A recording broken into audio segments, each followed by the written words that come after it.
I was asking you on Thursday about his right hand. Yeah. Can I tell you what you told me? I said his right hand would get him into trouble. It's the shot I predicted. I said he'd overload on his right hand. I said I'd slip. I said I'd bang the left hook. And that's what happened. How do you do that? How do you predict these if things? you can see it here and you have the courage enough to speak it, it will happen. So I see these shots. Congratulations, sir. I am here with the winner and new champion, Ilia Topuria. Ilia, you called this, you envisioned it, it came to fruition. How does this feel to you now? I feel so happy, Joe. I feel so happy right now. They're gonna tell you you can do it. They're gonna knock you down and doubt you. But guess what? The only person you need to achieve anything in this life is yourself. Just trust yourself, work tirelessly, have faith, and everything is possible. Look at me. Look at me now. Look. What? Every hero eventually becomes a myth. Not because fame changes them, because we do. Fair enough. And so, I'm the goat. Nah. are you? Do you feel that way? Nah. Not really. I think Not you really. do. I don't like to claim myself as the GOAT of the sport. I always like to leave those decisions to the fans. Every so often, someone comes along and accomplishes something that shouldn't be possible. Islam Makhachev's incredible run as lightweight champion does not end by defeat in the octagon. He moves up to welterweight. But there's a difference already in how Charles is absorbing these shots. Well, he's already busted up. Oh! Ilia!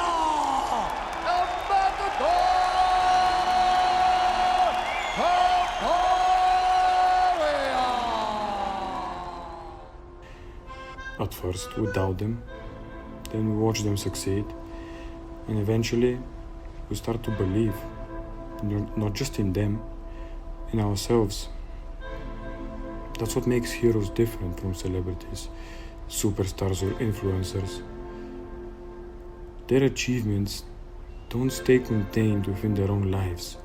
They leak into ours. Watching someone push beyond what we thought was possible forces us to reconsider the limits we've accepted for ourselves. That's uncomfortable, because inspiration comes with a cost. Every impossible thing someone else accomplishes leaves us with one less excuse for our own inaction. I'm of course proud, but I was working so hard all my life. I don't get nothing easy. I always work for it. So that's why hard work always pays off. Like I said, hard work pays off. We tell ourselves we want heroes because they make us dream bigger. But dreaming bigger means confronting the gap between who we are now and who we could be.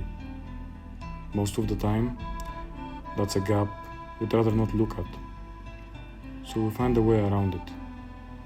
We stop seeing our heroes as people.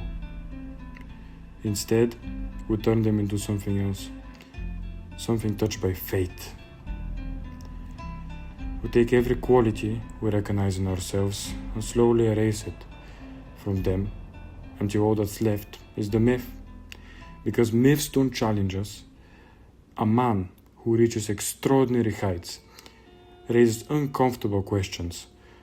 A god lets us believe that the impossible is only possible for them. I too, like many others, have heroes. But admiration has a way of turning into expectation. The more these men won, the less human they seemed. And after enough victories, I stopped following their journeys and started expecting certain outcomes. And without realizing it, I had reduced these people into myths.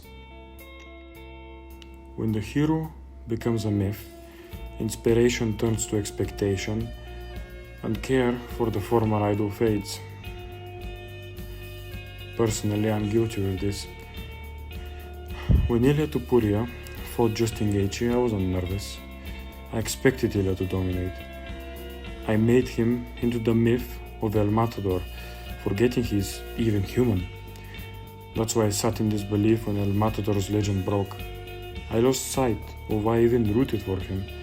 It wasn't about his journey anymore, protecting an illusion. What stayed with me wasn't the outcome. It was the stool. When Topuria sat on that stool, he didn't look like a champion. A few minutes earlier, he had looked untouchable. The same man who walked for Volkanovski. The same man who flattened Holloway. The same man everyone expected to do it again. But sitting there, El Matador felt very far away. His face was swollen. Blood stained his gloves. His hands hung heavily between his knees as he stared at the canvas beneath him. It was hard to watch. He wasn't supposed to be like us. He was supposed to be unbeatable. As long as I saw him as a god, his achievements didn't challenge me. Gods can do the impossible, but seeing him there, tired and hurt, made me realize he was no god. And I was judging him for it. Watching him, that stool, reminded me of what I'd forgotten. I was never rooting for El Matador. I was rooting for Ilya Topuria. The stool didn't destroy my hero, but the self-protective myth I'd created.